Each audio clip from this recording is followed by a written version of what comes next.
What's going on? I am Nando. And I'm DJ. And this is Mostly Nitpicking, a podcast where every week we pick apart a piece of pop culture. Woohoo! Woo-woo! This week, we have the animated movie, TV show, direct-to-DVD, whatever it was, that was the Batman Beyond, but also kind of more of the continuation of the Batman animated series. Return of the Joker on our road to dance to whatever the Joker series. Make fun of I think the Joker. There's so much dancing in Joker. He's like a mostly dancing and like nautical, bullshit. But he loves to dance. Yeah, right. I'd say this Joker probably dances the least. Now that I'm thinking about it. Yeah, there's very little dancing in Batman Beyond: Return of the Joker. There's probably a little bit, but yeah, like if you look at, Jack Nicholson's Joker can't stop dancing. Cesar Romero's Joker loves to dance. I don't know what's his name was doing. Oh no, there's bits of Jared Leto's Joker dancing. And then the other one from the good one, he dances a fair amount. But like the Joker from the new Joker trailer with the Joaquin Phoenix's Joker spends a fair amount of time dancing. A lot of dancing. Mostly up and down the stairs like that one shot from Ferris Bueller. So they love it. They love to dance. It's good for them. Batman's not a big dancer, so if you want to draw a stark contrast, Does Batman have any dancing-based villains? I know there's the Music Meister. Yeah. Is there anyone who dances? Who is the most? I wouldn't say. There's no one off the top of my head. Catwoman's kind of she does like those like tangos with Batman, kind of. Yeah. Really, I'm only thinking of Dark Knight Rises. They're villains that dance. Jim Carrey dances around a lot in the Batman and Robin movie, and or in Batman Forever. And then Harley Quinn, not Harley Quinn, although Harley Quinn does too. The Poison Ivy does a fair. Basically, the female villains all dance around, and then the two in this one in Batman Beyond: Return of the Joker. Whatever they are, DD, they're dancing constantly and doing backflips and somersaults and whatever. So, all right, yeah, it's a pretty big part of their identity. But none of the guys are like a salsa dancer themed villain. Maybe that's just they're so crazy they dance. The next one, we need like the dancing master, and he makes Batman dance, and Batman's actually terrible at dancing. I don't know. These are just ideas. The Batman villains are a pretty stable group of characters, but they could use some fresh blood. And they have like Calendar Man and Kite Man and guys like that, so I don't see why you couldn't just shove in some guy who's just a dancing, that make more sense than a clock. Yeah. Or maybe some kind of Phantom of the Opera theater-based villain, and he could do all sorts of stuff. One of the things, which is dancing. That's right. But it doesn't have to be limited to that. These are ideas. We're just presenting ideas. Just take a villain that already exists and be like, oh yeah, also Mr. Freeze, big dance guy. And then just have him do that a lot now. Yeah, he spends most of his time dancing. You don't see it, but it's going to be his whole identity is this dancing.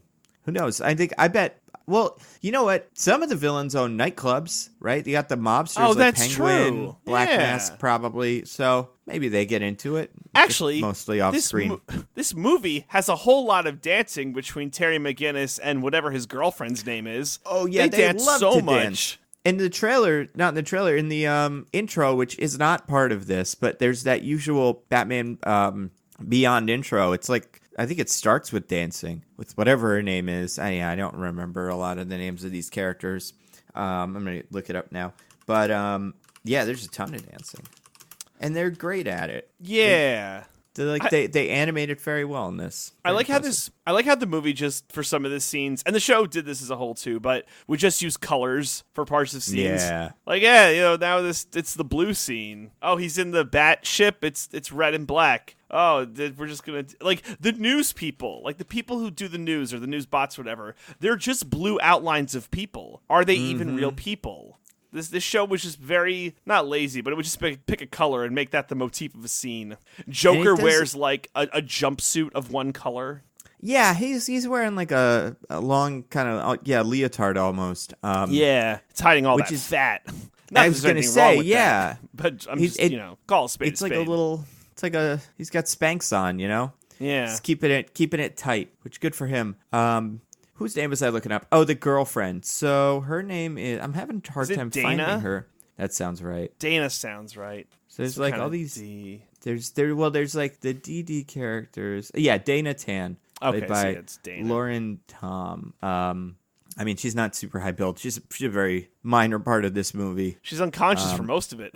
Yeah, and the other parts Like, of it literally. is like when the guys like her best friends are like, man, cheat on your boyfriend at this club. What the And fuck then- is up with I that? know, not like trustworthy friends. Thank God Terry's there to be like, Yeah, no, like, don't not do that. tonight, I'm cool." ladies. What the fuck is wrong with you? Yeah, My goodness. I mean, yeah, he's so I want to go through kind of because it's interesting. This movie, we were talking about before, without credits, it's like an hour and 10 minutes long.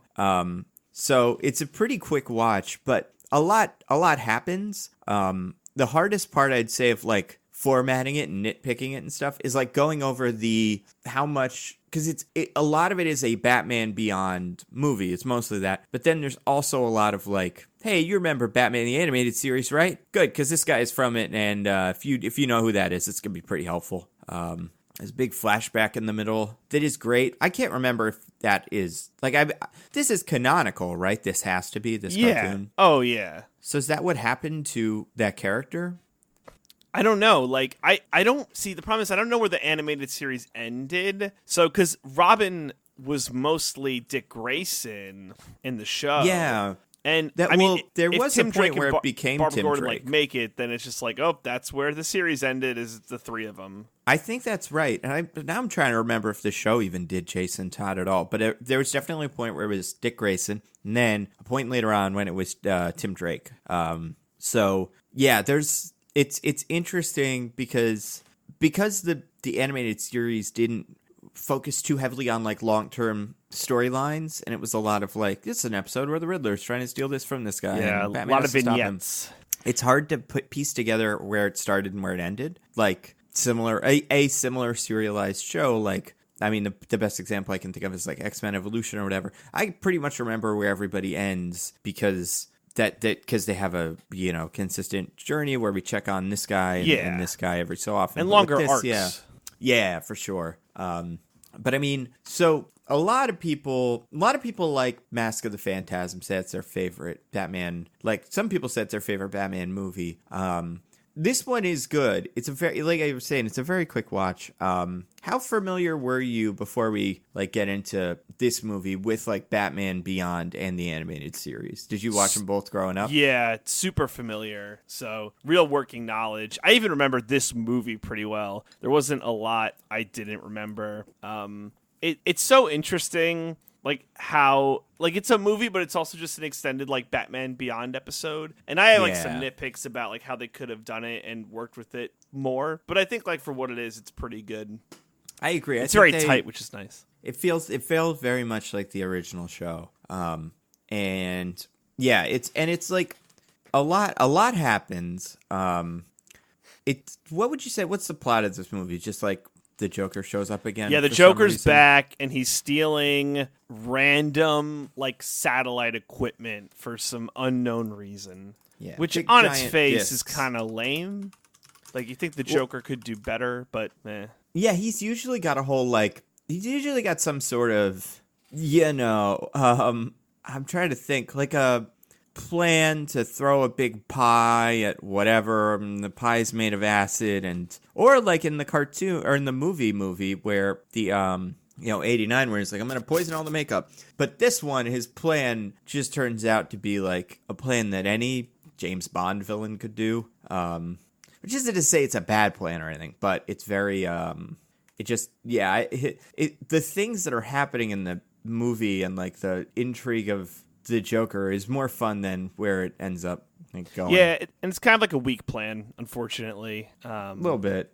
But, like, he's great, and by he, I mean Mark Hamill, and I think the way they do the Joker is pretty good. And they get him into the action right away, which is nice. There's not this whole, like it's called Return of the Joker, but, it's not like this Jaws thing where it's like, you're going to have to wait 50 minutes to see him. It's like right away, which is nice. It's It like is, by the second main sequence. It's like, oh, it's the Joker, cool. I agree. It's very, and the cold open that you start with is also very, like you just jump right into, here's the villain guys that are all, you know, here, what I think they called the Joker gang, the dudes that like one of them's a scarecrow and one's a werewolf and whatever. So yeah, you got all those guys just popping up and down, like, oh, here's a guy, and here's a big fight scene. And right after that, you do start to see, right after you get over the Terry McGinnis home life problems, then it's like, okay, and here is the Joker having a meeting of guys. What'd you think of this movie? I overall like it, because there are some spoilers. I overall liked it. It's very basic. The plot twist is interesting, I think. It's a good story. All my suggested improvements would be very minor ones, but overall, I think it's a really good watch. If you haven't seen it, definitely see it. Almost want to say stop now and watch it and then come back. It's really good. I agree. It's like 20 years old at this point. Holds up pretty well. I think a lot of it's just like, and the same way that the animated series holds up pretty well. Like, I'd be interested to see how much Batman Beyond holds up on its own, because a lot of it has to do with the all the like high school slang and like high schoolers written by adults, which isn't always a winner. It could be a little rough. Yeah, and it's got there's some bits. I think it's easy when you do it in the future, because then you can just make up slang. And everybody can be like, this is, you know, what is it? Like, this is totally Crash. And you're like, I guess that's what he says in the future. I don't know. Yep. Seems dumb, but so does what we say. So who am I to judge? But yeah, this as like as a Bruce Wayne Batman story, I think it's pretty entertaining and compelling. Even if you don't know who Batman Beyond like Terry McGinnis is. But I mean, obviously that helps. I'd say, and you know what? I would say more than usual, like the Mark Hamill performance is very good, but the Kevin Conroy performance, I'd say he's also got enough room to not just be stoic and boring, kind of. Which is important. So just to set the stage for people that don't remember it, there's a show, I'm going to say like early 2000s, that followed the animated series, Batman the Animated Series, which is like the one that everyone loves. Called Batman Beyond, where plucky Terry McGinnis, who's like a kid in high school whose parents are murdered, or maybe just his dad, I guess, because his mom's still alive, goes to take revenge on the murderer, the guy who killed his dad. He steals the Batman suit that Batman had been using in this full future technology, and that guy becomes the new Batman. And original Batman quit because he had almost killed a guy. He was about to shoot a guy, and he was like, well, I guess this is it for me. I'm bad now.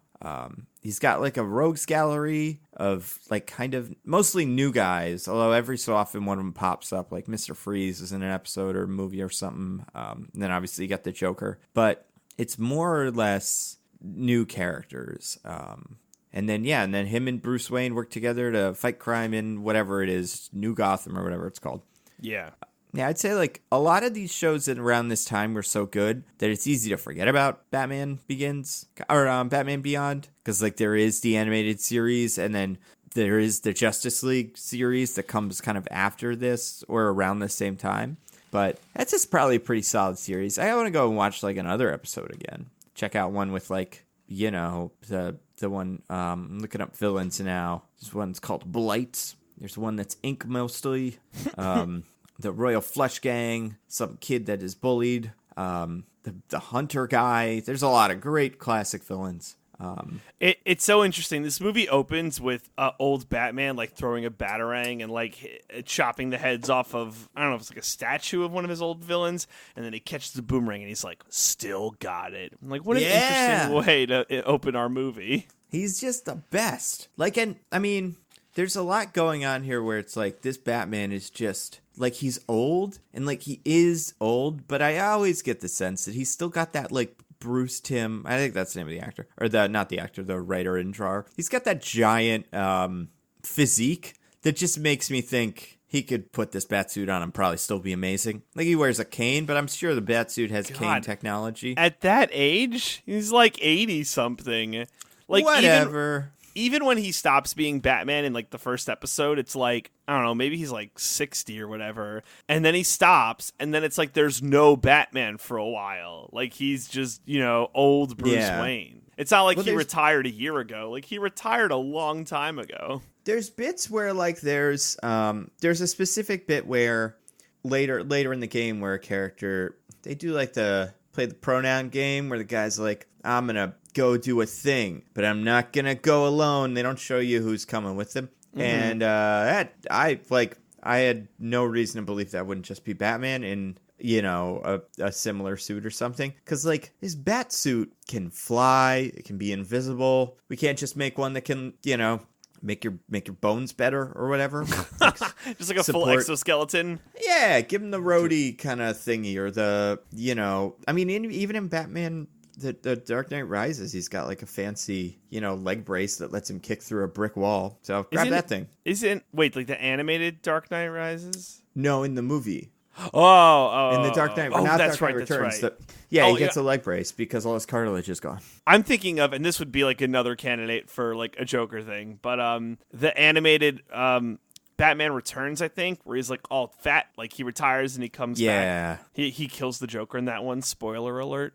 And then there's Killing Joke too, which also I'm not a huge fan of. See, like I like this one a lot of the time just because it's so similar to the animated series and Batman Beyond, obviously. But just and that those movies or shows had really talented voice actors like Mark Hamill and Kevin Conroy. And I know the Dark Knight Returns animated movie had what's his name? Frank Welker, who was RoboCop as Batman. And while he's a fine actor, I just don't think he's a particularly like amazing voice actor. So that's why I like this one a lot. It's because the voice acting is very good. And there's a lot of voices in here that I'm like, oh right, I know who this guy is. Like he's doing a weird accent, but I recognize this Scarecrow man. Why does he sound like Christopher Walken? Yes. Yeah. I'm gonna take you down now. That was so funny to me. First time I heard him, I was like, oh, it's what's his name? It's Michael Rosenbaum, the Flash from the cartoon. And then I'm like, oh, I wonder, that's weird. And then I picked up on like all his goofy voice, and I'm like, I guess they probably said, like, well, you can't sound exactly like the Flash because it's the same universe, kind of. So just do something else. Sound like Christopher Walken. Whoa, okay. Yeah. He did like a really basic impression, and if it wasn't that, it would have been like a Rodney Dangerfield or something. Or like one of the other 10 or 11 impressions everyone can do. You also have Melissa Joan Hart, Sabrina the Teenage Witch, as Dahlia and Deidre Dennis, aka Dee Dee, the little somersaulting clown go-go dancers, whatever they are. Yeah, not sure what the deal with them Harley is. Quinn, Yeah. The next evolution of whatever that shit's supposed to be. Mm-hmm. And then you got someone named Don Harvey I'm not familiar with playing a character called Chucko. But again, like probably that means he's probably I guess Chucko is probably the strong one. Like the really top heavy one. I think he's the one who doesn't die. Because I think like Bonzo or whatever, I think he's the one who dies. The Joker offs one of them real early because the guy's like, I don't think you're the Joker. I was like, oh. Yeah. Guess what? I'm going to kill you now. You got all these guys, and you're like, they're not, obviously, Mark Hamill is a famous actor. Besides that, this is really just voice actors. Well, I guess Angie Harmon's like an actress who is on like TV, but like, like Will Friedle and Tara Strong and Arlene Sorkin are like actors who make the bulk of their money doing animation and like voiceover work. So that's a big like that's just good. It's probably a big reason why this is just so effective as a thing. What did you think of? I mean, we kind of touched on this. What did you think of the animation? It was good. It feels very of the time. I feel like Batman Beyond had like a very like rigid, almost like a Powerpuff Girls Samurai Jack, or I guess like Gendy Tartakovsky, like very sharp lines as part of the animations. Like everyone's a box of some sort. Like very, very rigid. I agree. And like, I mean, it seems like when they made Batman, because you can see original recipe Joker from the early seasons of Batman the animated series. he's a very different look from later the animated series Joker. And then it is because they do get more like Bruce Timm, I think, gets more angular with each design as things go on. Yeah. And like not like simple, but like it's working with a lot of shadow. Character colors become more, I don't know, like they pop more, but it's very like if you look at the older one, like this is, I'm gonna put a thing in the chat. It's like when the Joker started, he looked like he has like he has a look that you'd associate with the Joker, but then as things went on, he got a lot closer to the one that you get in this, and the one that shows up in the flashback here. That is, I don't know what you'd say. It's darker, but it also, like where the face on the original one has a little bit of roundness to it, this one is pointy. Everything comes to a point.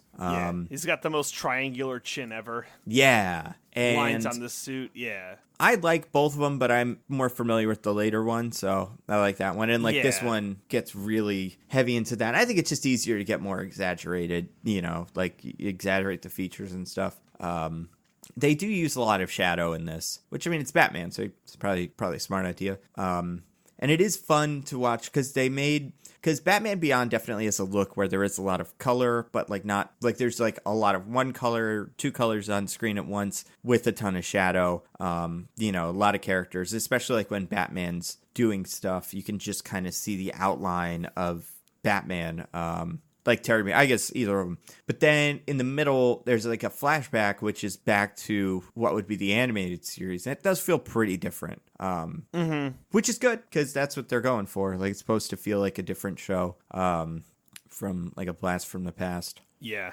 When you watch this as a kid, so let's see. Anything else before spoilers? Because it's really one spoiler. No. Okay. Yeah, the plan A's Joker wants to steal a bunch of satellite equipment for some unknown reason. And right, Batman okay, so has to stop him. I guess there's two spoilers. So the first one is, so there's this mystery about how the Joker is still alive. And Terry throws out a couple options. Like he's frozen in time, or he's a clown, or not clown, a clown clone. Yeah, clone. Or some version of that. And Batman's like, I don't know, probably not. Even though, like, maybe, who knows? That's how Mr. Freeze shows up again. He's just like in cryostasis, so he can live forever. So why wouldn't that just be what he does? But so there's a mystery, right? We're introduced to all of these new, like the characters that are like the little Joker gang, which I assume had been on the show for a while. And then this new guy who is the red herring businessman. Like he even looks like the Joker without the makeup. Yeah. I'm trying to find his character's name. Is he Jordan Price? That sounds right. Jordan Price. That's the thing. So they, if that is what they did, because I'm trying to think, it's tough to like. Here's how we would know. Yes. So they gave. Mark Hamill also voices Jordan Price. Right. So if you were just going on like who sounds like the Joker, they even have Mark Hamill do the voice for both characters. So you're like, oh, he's doing like a slight accent, but he's this guy. I don't know if that even worked on me as a child. Although I don't think I would have ever guessed what it ends up being.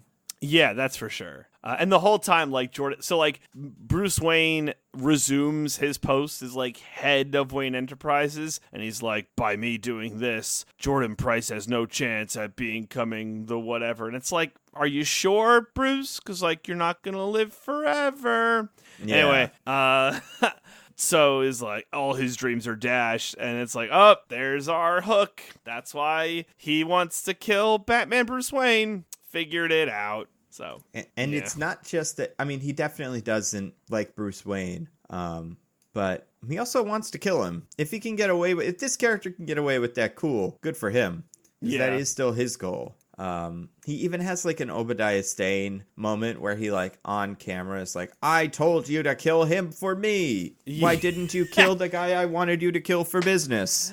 Yeah. Which is fun. It's very fun. And the Joker, all right, can you describe what the Joker looks like in this? Because people will probably know what the Joker in the animated series usually looks like, and it's a little bit like that, but it's, future-y. Yeah, so he has, like, his face and everything is the same, but his hair's, like, more slicked down. It doesn't have that nice like top point to it. I don't know if that makes sense, but like it's almost like he's wearing a swimming cap. Like if you put a swimming cap over the Joker, that's what it looks like. And he's got this like purple jumpsuit. It's like very sharp. It's like very like World Expo future whatever kind of thing. Yeah, and he still sounds the same. He's like so animated. He's so happy. Oh, Mark Hamill's brilliant. But I know that's not what you asked. But yeah, that's basically what he looks like. Yeah. There's not much there, right? Like it's a dark purple jumpsuit. He's wearing like a swimming cap, and yeah, he doesn't like look older. Like maybe slightly. I don't know if that's what they were going for. It's like, oh, well, the Joker would be older, but he pretty much looks the same. I think the hair is what's supposed to be like, oh yeah, it's I guess a different, like not like more modern, but older look for the Joker. Right, that's fair. Almost older isn't really cut it, but like yeah, he's different.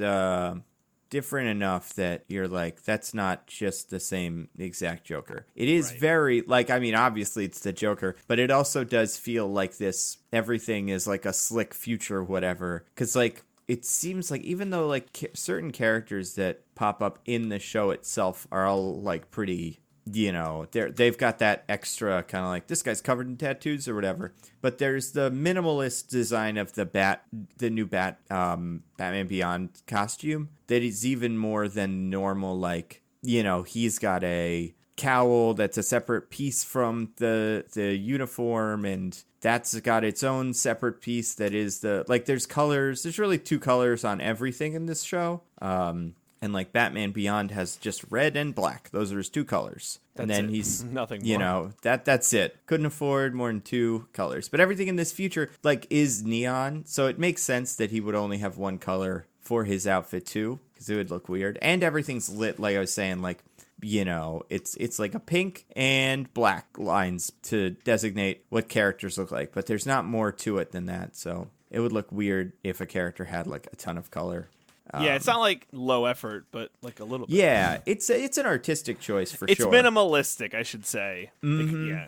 And I think low in effort's future, a very poor way to describe that. In like future settings, it's important to like designate like this looks different because it is like so you can get that contrast like in the scene where they have the flashback where you're like, oh, this looks very different. Like these are two different, completely separate shows. Right. Okay, let's talk about, so the twist is set up that, and it's a pretty implausible twist in the moment because well, not even in the moment, but just like until you figure out exactly what's going on. Like we've seen the Joker. It's not like we just see the Joker's face over TV. We've seen his body. And we meet the other character contender for possible Joker, which is... Yeah. I mean, not even contender for possible Joker, but like new character that doesn't seem to be a mainstay of the show, Tim Drake, the third Robin. What? And he's an old man who's like got an old man's physique, which is, I mean, that's just to throw you off kind of, but it's also like to throw you off to the point where like Tim Drake has like we will learn, his brain has been hacked kind of to, via hypnosis and also some microchip. He downloaded his like DNA onto a little chip, the Joker, and put it on Tim Drake. So this also makes him like lose a bunch of weight and stick his whole body into this little one piece suit. So that's pretty good. Yeah, I mean the fact that he could do that is kind of insane. But yeah, good for him. That's the Joker for you. He's always surprising. Yeah. I like the initial chase where they steal the big disc with all their funny forklift car plane thingies. There's so much of that. A lot of collateral damage. And, like, it's funny because everything's buildings and everything can fly. And, like, if these were cars, the car would hit a building and you'd be like, well, it's the first level of the building, so it's probably fine. But in this, like, this giant flying forklift just crashes into the broadside of a building. And I'm like, this radio, like, receiver thing seems important, but, like, I don't know how many people he just killed. Seems like a couple of people at least died in that.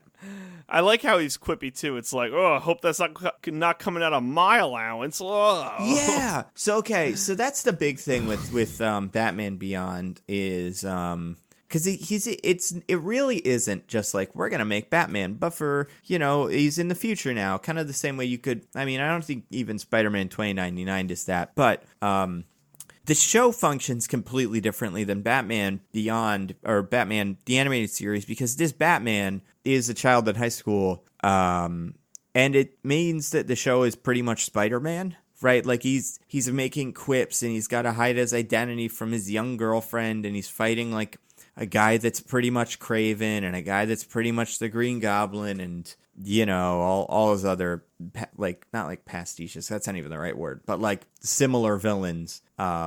So I think the way that it leans into all the quips, it feels that part, I think, and that's a defining feature of Terry McGinnis that becomes very important in the end of the movie, feels very Spider-Man. Yeah, for sure. And, which is interesting because like and even at the end, like the way how it's like Joker's like, well, I know everything about Batman. He's like, you don't know anything about me, and how they use that. Like, that's interesting, I feel. I'm beyond Batman. Or whatever. So, I found that interesting. Yeah, I agree. Let's see. But also, it's that whole high schooler thing. He goes to, like, full-on clubs. And, like, even the girlfriend's like, coffee, please. It's like, oh, yeah, like, I'm not ready for you to be like, alcohol, please.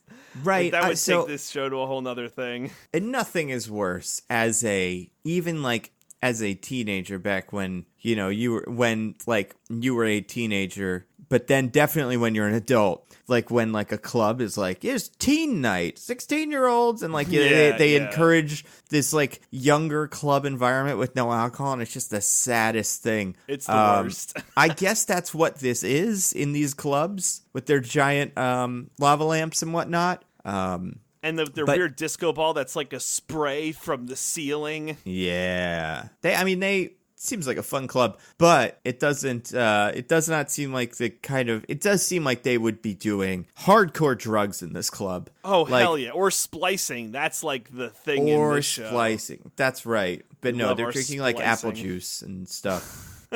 And they're in the show, there's a whole group of like splicers, right? That's like a villain set that is like, only really this werewolf guy. Yeah, fucking with DNA, right? It's like, oh, I'm combining my DNA with whatever. Which is a concept that's actually pretty interesting. Yeah, and it's probably going to happen at some point. We got CRISPRs and whatever. I mean, we saw, what was it? Was it Rampage? Where The Rock starts the movie like, you don't understand what CRISPR is, right? And the lady's like, of course I do. It makes giant rampages. Yep, that's it. So if it's made its way into Rampage, I'm sure it's going to be a real thing in a couple of years. What else was I going to say? Oh, so the club scene's pretty bizarre, but it is interesting how much like there's just enough modern art in this club for Terry to like swing around without actually being Batman and like fly through the air by like jumping from modern art to modern art.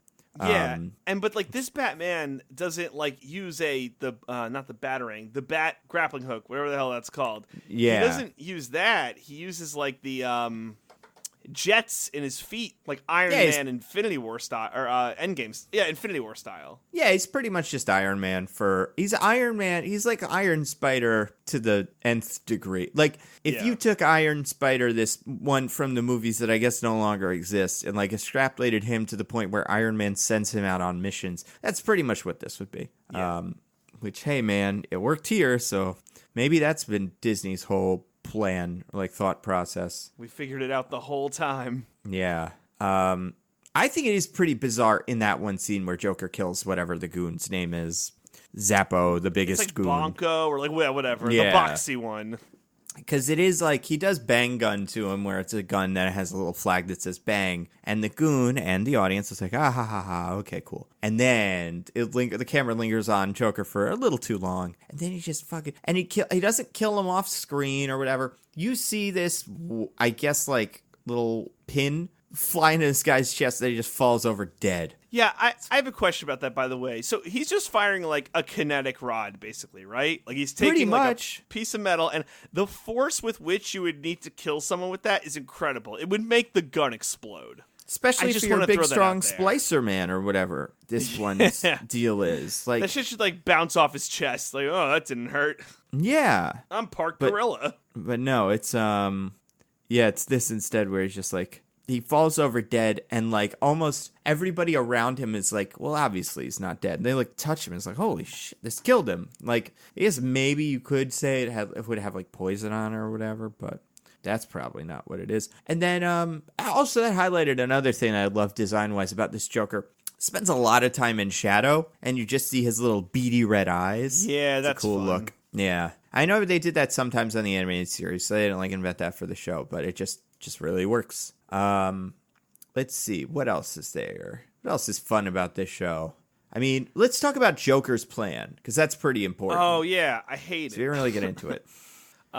Do you want to talk about it? Or you want me to talk about it? You can talk about it. All right. So we've hinted at it, but we've said that Joker's been up to some satellite-based plan, but we haven't really gotten into his like end game, which I don't even know what it is. So the wacko part is that the Joker. So Tim Drake is like a communications engineer, and it seems like the Joker is leveraging this knowledge to put together a satellite that'll basically, and by the way, this movie was really ahead of its time, but it makes a big blue beam fly out of the sky and blow up whatever coordinate it wants to. Like really groundbreaking shit, big blue beam shooting out of the sky. Like that's pretty impressive, right?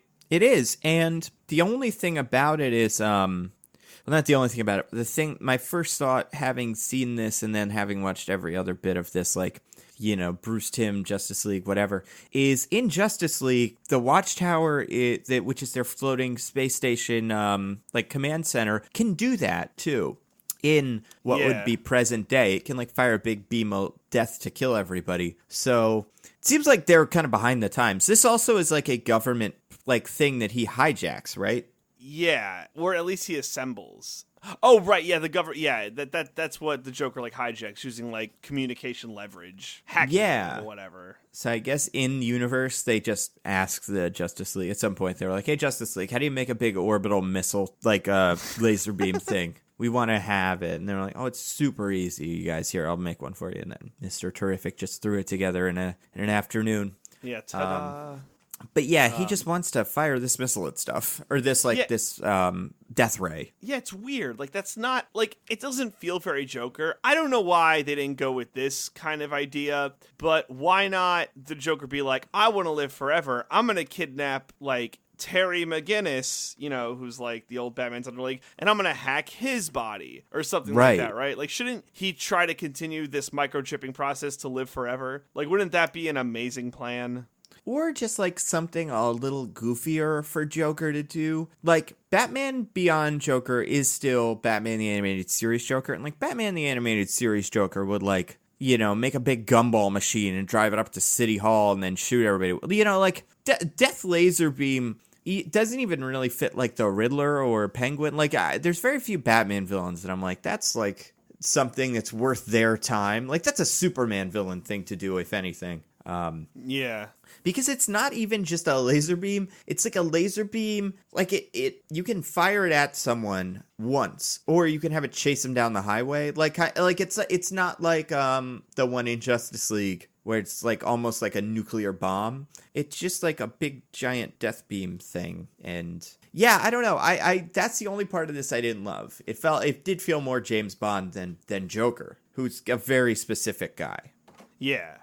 Besides that, though, I thought it was pretty brilliant. Like, it is silly that all the heists are just, like, different satellite parts, and, like, that's the whole thing. And you can even piece it together as you're watching, like, satellite communication parts. There's one really funny part where they're, like, looking at all the parts it's stolen, and they computer generate it to, like, oh, look, it makes a satellite, but they basically look like Lego pieces. Like, oh, look what we found. It's like, no shit. It's like you broke a satellite into 3 equal pieces. You know, like it's just like it's shocking that you couldn't. There's only like so many possible permutations of assembling these 3 things, and yeah, no surprise, it's a satellite. You talk about the ending. So like basically, Terry gets to the Joker and they have a fight. Also, okay, this is the one thing that I'm like, the pronoun game. So Terry is like, once they figure out that Tim Drake is the Joker or something, they figure out that him and the Joker are like working together. Terry's like, I'll go, but not alone. And then the camera cuts to the dog. And I'm like, well, brings the dog. That doesn't make any sense. And then, no, yeah, he brings the dog.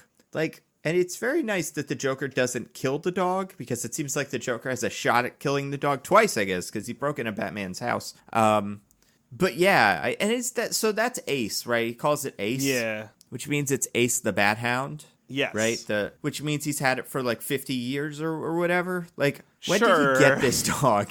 Or does he just name every dog he gets Ace? Let's say it's that. And that's he's throwing weird, him but into whatever. danger left and right. So, he's on brand. We forgot to mention when the Joker breaks into the Batman's house, and doesn't the Batman have any security? The Batcave have any security systems? Like, it's the future, Jesus. You would think so. He actually makes Bruce Wayne laugh. Yeah, he gives him Joker gas. I don't know if there's is there precedent for that in the animated series? Because I don't think so. I'm sure he's laughed. Like not like that, but to some extent, because it's like if you the psycho whatever laugh. Yeah, never like that. But he'll laugh not like giggle, but usually I'm remembering like the Arkham. I think one of the Arkham games ends with him laughing. He's done that. I feel like a couple times where it's like, ha ha ha, that's funny, but definitely not like that. So that's interesting. Yeah, get some security, Batman. Come on. Don't you have guns? They almost take off little Batman Beyond's mask, and I'm like, doesn't Batman's mask have countermeasures for that? Doesn't he have like electricity that shoots you or like gets you if you try to take it off? Like, where's that shock or whatever? Yeah. How good is this joy buzzer that it can fight Batman? Like, I love the Joker as a villain, obviously, and he's great in this. But when Batman's wearing a robot, like an Iron Man suit, and Joker's just Joker with an electricity like punch thing, I find it really preposterous when they tumble around on the ground and like they're actually just fighting, as opposed to like fighting Battle of Wits, whatever. But yeah, so it turns out that Tim Drake was kidnapped by the Joker, brainwashed by the Joker, and in like a wonderful Joker little like infomercial kind of thing where him and Harley Quinn like have the Dick Van Dyke Show basically with this kid, and then he killed the Joker. Also, Harley Quinn died, but I guess not with the little kinetic rod. Right. So yeah, I don't know what it is about this rod. It's pretty good. I mean, sure, it can kill a Joker, but it can also kill, like, Muscle Man. Big, strong Jones. Future Man, yeah, with a barrel chest. How also, does that happen? We see Harley Quinn fall to her death, right? Well, yes, but not actually. Exactly. So what's her story? Does she, like, have a kite or something in her backpack? Maybe she landed in a way that she didn't die, or the cavern wasn't that deep? Maybe she got Winter Soldiered and, like, the villains dug her up. Because, yeah, we'll find out later that maybe she's somebody's something. Like, she might be kicking around. Yeah, so then Batman Beyond beats the Joker by quipping him to death. And, it's pretty good. It's very strange. But, yeah, it's cool. The Joker loses it immediately. It's like, stop it! Don't make fun of me! Yeah, I'm like a cool guy, guys. Be nice to me. I shaved my head or whatever, and I got my little suit. Come on, I'm guys. a cool clown. Please. Like, and he's making all these jokes at him, and they're not amazing jokes, but they're, like, just clown jokes. I was like, you weren't prepared for this? Come on, buddy. You make fun of him for his stupid laser plan, but, like, when he's like, what, are you supposed to be, a rodeo clown? He was like, I feel like Joker would be like, yeah, I know, I've heard it a million times. Like, I've usually killed a goon immediately after he says that, but... Maybe this is what we'll find out in the upcoming Joker movie. That's why Joker loses it, because Robert De Niro told that really mean joke. Oh, my God. And that plus society and negative thoughts. So really take you and, throw you on your face. To be fair, that woman who's like, stop making faces at my kid, very rude. He was just entertaining the child. I feel yes like and no. Joaquin Phoenix is a strange-looking dude, and... even if it was like Brad Pitt or something, you'd still be like, what is this guy doing? But, making your kid laugh. Come on. Have a heart. I guess. I'm sure that's step one in abducting children as well. So, not gonna... I mean, listen, and it's Gotham City where everyone's killed by everything all the time, so... Yeah, well, that's fair. Maybe she knows better, but yeah, maybe she's just... Oh, God. Maybe she's read the script for the movie, and she knows, because people have read the script for this movie, and it is interesting. I have not, but from what I've heard, it's quite a thing. Exciting. Anything else on Return of the Joker? I'm trying to think if we missed anything. I don't think so. Yeah, Joker kills a guy. Joker is not a computer anymore. He is now via electricity and therapy. He's cool. We didn't talk about Barbara Gordon. I guess might be worth note. Commissioner Gordon. Yeah, the new one. Not to be confused with the dead Commissioner Gordon.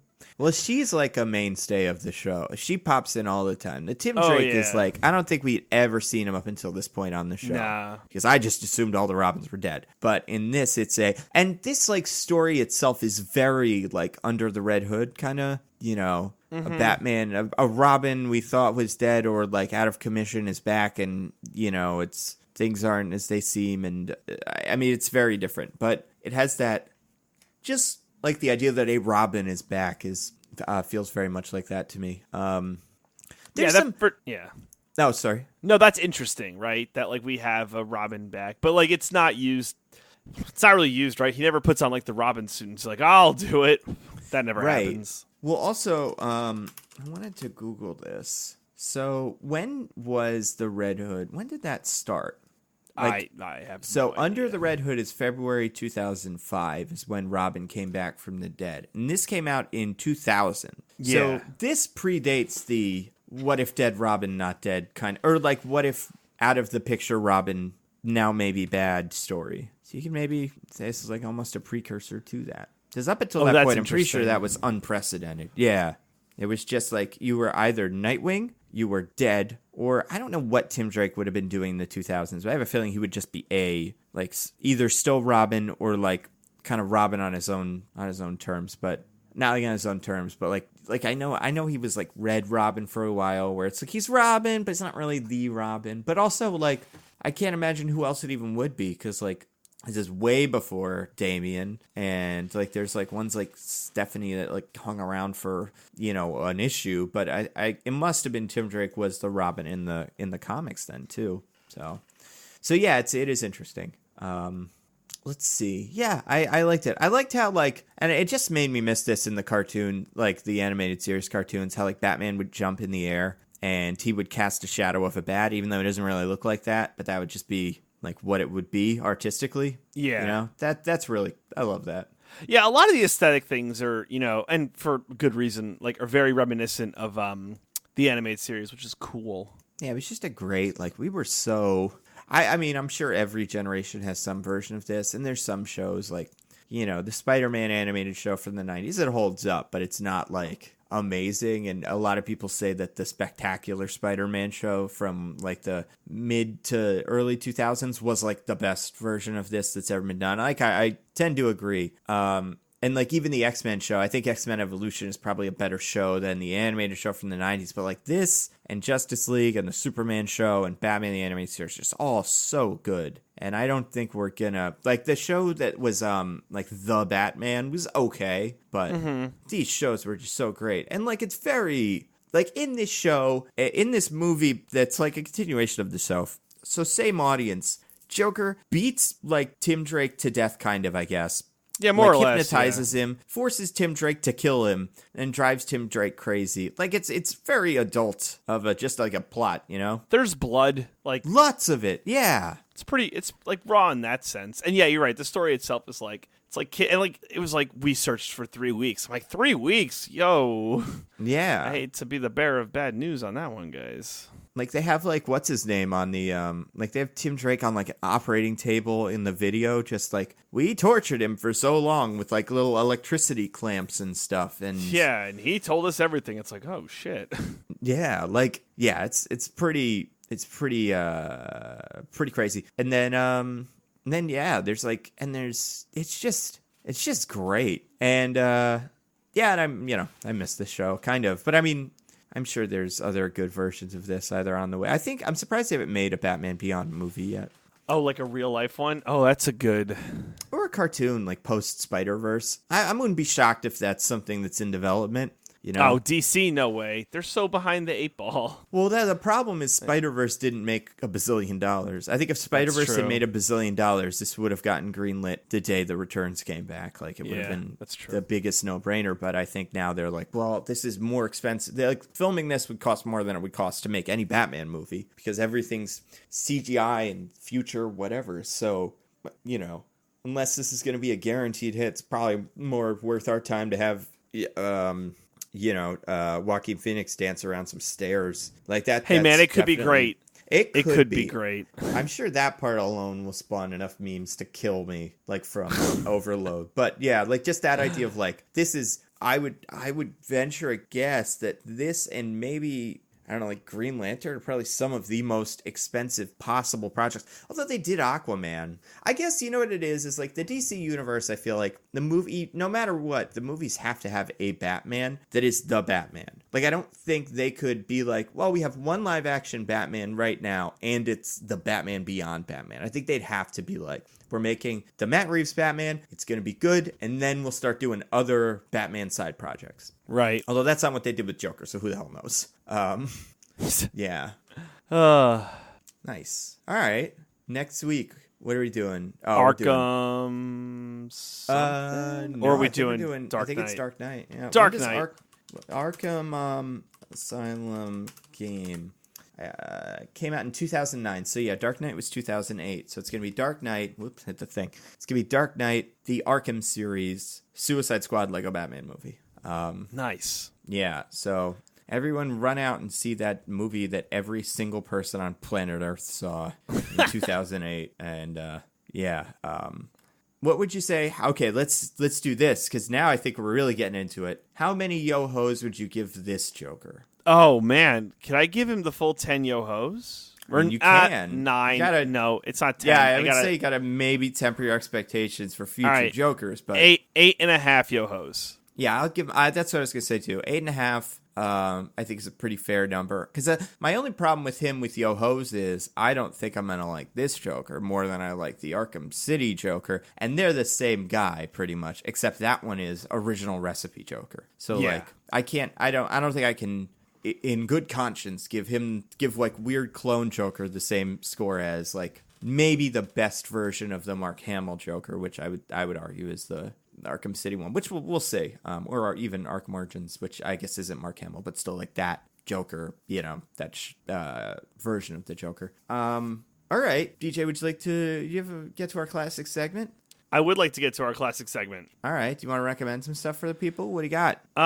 Okay, I would like to recommend The Boys. There we go. Yeah, and now to be super fair, I'm only halfway through, but it's amazing. Definitely watch it. It's so good. I was at Disneyland. I was at D23. There's actually an article that Michelle and I co-wrote that's up on the Pop Break about our experience. It's interesting. I think if you were to go to temper your expectations and maybe only go for a day, basically what it comes down to is if you want to do anything of note, you have to queue up like 18 to 20 hours before. And that's barely an exaggeration. Like, that's the shit people were doing to see like a lot of the high-end panels. And I don't know, it's like surprisingly poorly run for a Disney thing, which I found kind of interesting.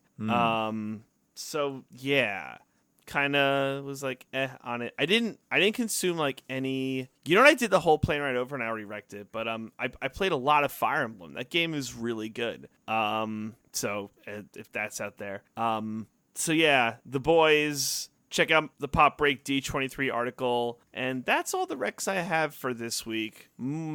Possibly more next week. Just like a lot of old podcasts and stuff I listened to on the plane. Besides that, didn't consume a lot of whole new media stuff while I was in California. I did go to Star Wars Land. It was so awesome. Like, go to Star Wars Land if you're a Star Wars fan. I built the lightsaber. I did the whole thing. It was so clutch. I loved it so much. I did not get a thermal detonator Coke. I also went on Smuggler's Run, and if you do that, you got to be the pilot. One of the guys was really nice. He was like a stranger.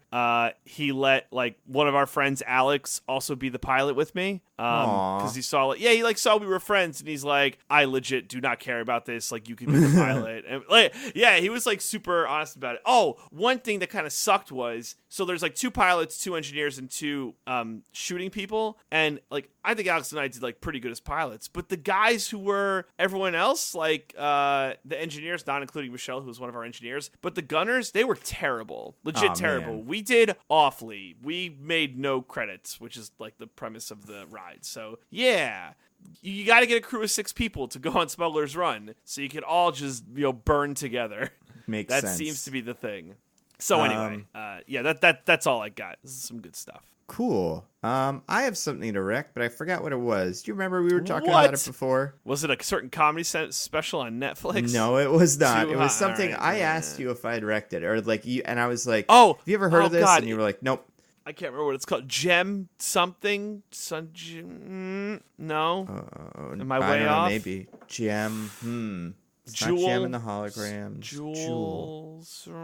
Jewel cigarettes. I'm No. so Jewel Gem. Oh God, what the heck? Was it? Because I did. I is watched awkward as something, hell. or like, no, this is interesting. Where you're seeing our minds work. Because I think you're pretty close. Oh yeah. Okay, I know what it was. What was it? The Righteous Gemstones. The Righteous Gemstones. I like looked through my Netflix queue and I was like, this is all I watch, and I realized, oh, that's on HBO. So it's a show. It's called The Righteous Gemstones. There's 2 episodes out. I've only seen the first one, but I find it really funny. So the pitch for it basically is, and then there's more to it than that pretty quickly, but it's a dysfunctional family of like mega church, like pastors or ministers or whatever it is. So you got John Goodman is the dad, kind of trying to hold it together. Danny McBride and Adam Devine, or whatever his name is, Demanv, they are both his sons. And they're all just kind of idiot. Well, those 2 specifically are kind of idiots.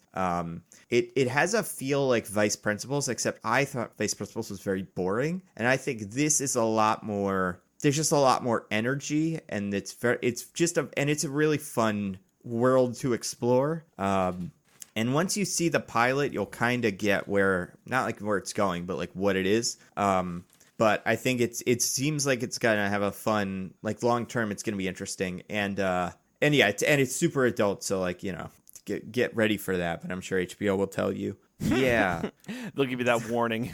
That's right. That was pretty good though. That's my only thing, because really I just did that and then listened to podcasts and stuff.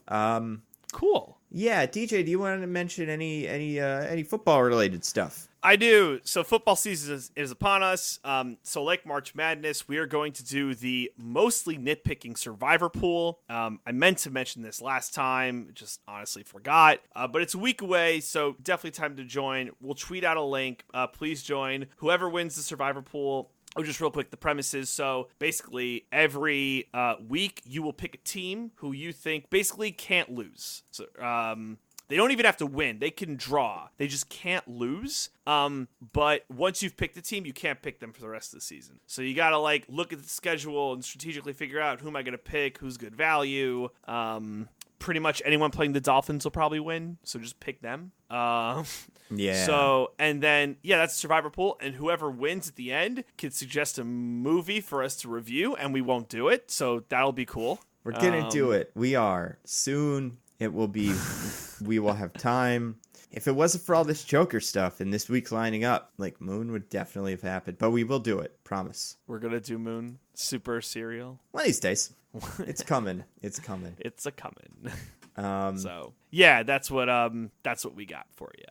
Yeah. So we'll tweet out all the information on that. Yeah. And so Dark Knight next week. Until then, I am at Nando View Movies on Twitter. I'm at Zippy by Day. Goodbye, everybody. Goodbye. Woo.